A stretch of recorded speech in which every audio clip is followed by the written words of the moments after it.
C'est un plaisir de vous retrouver en ce début de semaine pour une nouvelle édition du Journal de l'économie. Bienvenue à toutes, bienvenue à tous. Le Kenya obtient du soutien dans sa lutte contre les criquets pèlerins. Il s'agit d'une aide de 18,5 millions de dollars allouée par la Banque mondiale et la BAD. L'augmentation des droits de douane sur la volaille importée est vivement critiquée en Afrique du Sud. L'Association des exportateurs et importateurs noirs émergents affiche son désaccord. Le déficit énergétique se creuse en Zambie. Il est passé de 690 à 810 MW entre septembre 2019 et mars 2020.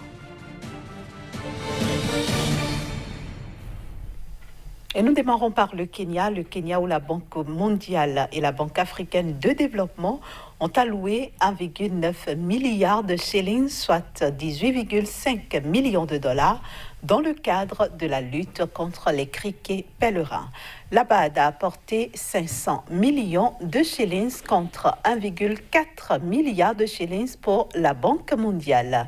Il faut dire que les insectes ont envahi 20 comtés sur les 47 que compte le Kenya et on annonce qu'une nouvelle vague d'insectes en provenance de la Somalie et du Yémen pourrait encore envahir le pays, ce qui peut être plus problématique dans un contexte où le contrôle des essaims de criquets demeure déjà un véritable défi logistique et financier.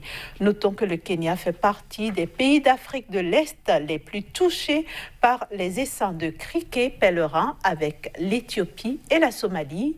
Dans la région, la FAO a déjà réussi à mobiliser 98 millions de dollars pour lutter contre ces insectes migrateurs sur les 138 millions de dollars requis. Le groupe de la Banque africaine de développement annonce l'exclusion de BAL Universal Link Resources Limited pour 36 mois et Bluestream System and Device Limited pour 12 mois. Les deux entreprises sanctionnées sont enregistrées en République du Nigeria. Les sociétés BELA Universal Link Resources et Bluestream System and Device Limited sont les deux structures indexées par le groupe de la Banque africaine de développement. Ces deux sociétés sont exclues respectivement pour 36 et 12 mois. À l'origine de leurs sanctions, une enquête menée par le Bureau de l'intégrité et de la lutte contre la corruption de la Banque africaine de développement, laquelle enquête établit que BELA Universal Link Resources Limited et Bluestream System and Device Limited se sont livrés à des pratiques frauduleuses dans le cadre de leur offre conjointe présentée dans le cadre du projet d'amélioration de l'approvisionnement en eau potable et de l'assainissement en milieu urbain mis en œuvre dans l'État d'Oyo au Nigeria. Lors de leur participation à un appel d'offres pour les contrats de construction et de réhabilitation de réservoirs d'eau, ces entreprises ont déformé leurs qualifications pour l'obtention de ces contrats, raison pour laquelle elles sont épinglées et ne seront pas éligibles à l'adjudication de marchés financés par la banque pendant la période d'exclusion. Le projet d'amélioration de l'approvisionnement en eau potable et de l'assainissement en milieu urbain est financé par le Fonds africain de développement, une entité du groupe de la Banque africaine de développement. Quant au Bureau de l'intégrité et de la lutte contre la corruption, il est responsable de la prévention, de la dissuasion et des enquêtes sur la corruption, la fraude et d'autres pratiques passibles de sanctions dans les opérations financées par le groupe de la Banque africaine de développement. Direction l'Afrique du Sud, l'augmentation récente des droits de douane sur la volaille importée est vivement critiquée par l'Association des exportateurs et importateurs noirs émergents. Cette dernière estime qu'il s'agit d'une fausse bonne solution pour aider l'industrie locale. Cette mesure qui a consisté à porter les tarifs à l'importation à 62% et 42% respectivement sur la volaille non désossée et désossée, touche directement les consommateurs dans un contexte de récession et pourrait entraver les efforts de plusieurs importateurs noirs de volaille. Au-delà de ces impacts, cette nouvelle hausse pourrait marquer à nouveau l'incapacité de l'industrie locale à développer son offre aux consommateurs ces dernières années. En effet, c'est la 7e fois depuis 2011 que le gouvernement sud-africain augmente les droits en faveur de l'industrie locale qui ne répond toujours qu'à 70% des besoins du marché intérieur avec une production d'environ 1,4 million de tonnes de viande par an.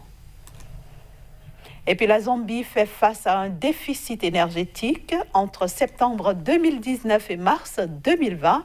Le manque s'est accru de près de 20%, passant de 690 à 810 mégawatts. La compagnie électrique nationale est à pied d'œuvre pour juguler la situation. Depuis septembre 2019, le déficit énergétique a crû de près de 20% en Zambie. Il est passé d'un manque de 690 MW à 810 MW selon la compagnie électrique nationale. Selon cette dernière, le pays dépend désormais des importations d'électricité auprès du pôle énergétique de l'Afrique australe pour la satisfaction de ses besoins. L'accord d'importation de 300 MW conclu avec l'Afrique du Sud est en effet arrivé à expiration et ne sera pas renouvelé. En mars 2020, la centrale hydroélectrique de Kariba, la plus grande unité de production électrique du pays, avait un niveau de remplissage de 12% de son réservoir. À la même époque, en 2019, le niveau de remplissage était de 43% pour un niveau idéal de 69%. La compagnie électrique nationale a également annoncé qu'elle a déjà utilisé 25% des ressources en eau du fleuve Zambèze qui lui ont été allouées par l'autorité de régulation pour le compte de l'année 2020. Pour résoudre son déficit, la Zambie a démarré la construction par une entreprise chinoise d'une centrale de 750 MW. Mais les travaux ont été interrompus à cause du blocage des employés en Chine suite à leur congé du Nouvel An en raison du coronavirus. En attendant la résolution de ce déficit, la compagnie électrique privilégie l'approvisionnement des compagnies minières qui sont les premiers consommateurs d'énergie du pays. Et ce sera tout pour la première partie de ce journal. On se retrouve dans un court instant avec Azmi Pédia pour la suite. Bonjour à vous, Kazmi, bienvenue. Bonjour Inès, merci. Aujourd'hui, vous voulez nous intéresser à la coopération entre l'Éthiopie et l'Italie. Même si l'Italie est en difficulté liée donc à l'épidémie de coronavirus, il faut dire que par le passé, sinon que le 5 mars 2020 dernier, ce pays a signé donc avec l'Éthiopie un accord visant donc à renforcer le couvert sanitaire au niveau donc de l'Éthiopie, soit un montant de 28 millions d'euros accordé donc à l'État fédéral donc de l'Éthiopie pour permettre donc à ce pays, pour permettre aux populations donc de 4 États, à savoir Efa, Beni, Changoul et Gambela, de pouvoir bénéficier d'un certain nombre donc d'aisance en termes de couvert sanitaire, je l'ai dit tantôt, ceci pour également rétablir l'équilibre au niveau donc de ces différents États-là pour permettre aux populations de mieux se porter, car désormais pour l'Éthiopie, une population en bonne santé, c'est aussi une population qui pourra participer mieux donc à la croissance économique et pourquoi pas à l'éveil donc d'un pays mieux gouverné, mieux, qui se porte mieux sur le plan donc sous-régional. Voilà donc depuis quelques années, l'Italie a décidé d'accompagner les efforts donc de ce pays-là et le dernier accord signé date donc de 5 mars 2020. C'est pour dire que même dans des difficultés, on a toujours un partenaire comme l'Italie à ses cheveux pour pouvoir accompagner, pourquoi pas, le développement. Alors, est-ce qu'on peut considérer que la coopération entre les deux pays est au beau fixe? Bien sûr, Inès, il faut le dire, la coopération est au beau fixe. Si déjà, donc, en pleine crise de coronavirus, les responsables européens, notamment de l'Italie, ont décidé donc d'accompagner un pays comme l'Éthiopie. C'est la preuve véritablement que les engagements sont honorés jusqu'à une date récente. Et déjà, lorsqu'on regarde au compteur, lorsqu'on regarde donc au niveau donc de l'agenda entre les deux pays, plusieurs coopérations, plusieurs aides au développement, même si c'est parfois sous forme de prêts à rembourser plus tard, ont déjà vu le jour, tant au niveau des infrastructures, tant au niveau donc du renforcement de la capacité industrielle donc de l'Éthiopie, tant également au niveau du social, notamment au niveau de l'éducation, qu'au niveau donc de la santé. C'est la preuve, je l'ai dit tantôt, que l'Italie a à cœur le bon voisinage donc avec l'Éthiopie, qui est un partenaire, il faut le dire, séculaire. Depuis plusieurs années, donc, les deux pays essaient donc de mettre en commun leurs efforts pour pouvoir donner à la population, surtout africaine, un mieux-être. Alors pourquoi le choix porté sur les domaines de la santé, de l'emploi et du développement rural? C'est certainement les besoins manifestés donc par l'État fédéral donc de l'Éthiopie, par donc le receveur donc de cette aide-là. C'est aussi certainement parce que au niveau de l'Éthiopie, il y a une certaine inégalité géographique au niveau de ces 4 États qui ont donc vu leur capacité renforcée. C'est aussi certainement parce que la population a ce besoin-là au niveau de la santé.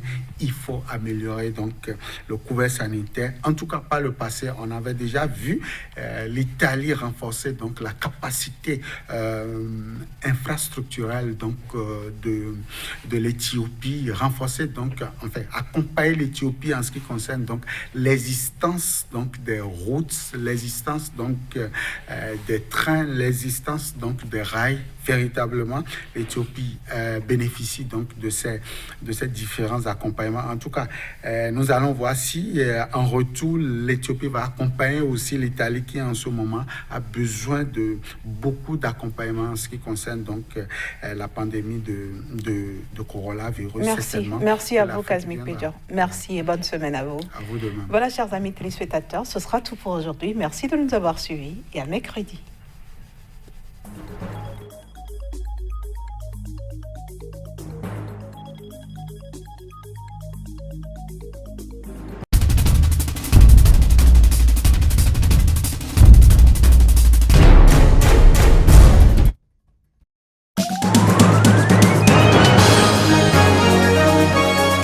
Bienvenue à tous et merci de nous suivre sur Sika TV. Nous commençons par la Côte d'Ivoire. Les autorités se mobilisent pour prévenir l'entrée du virus. Après le hack sur la guerre à Gaza, nous sommes là pour être solidaires. Et les femmes en Irak, les musulmans restent silencieux. En passe son printemps. Faisons un tour en Afrique. Nous vous supplions de nous aider. Bonne suite des programmes sur Sika TV. Le journal télévisé toutes les 30 minutes sur Sika TV, le vrai visage de l'actualité.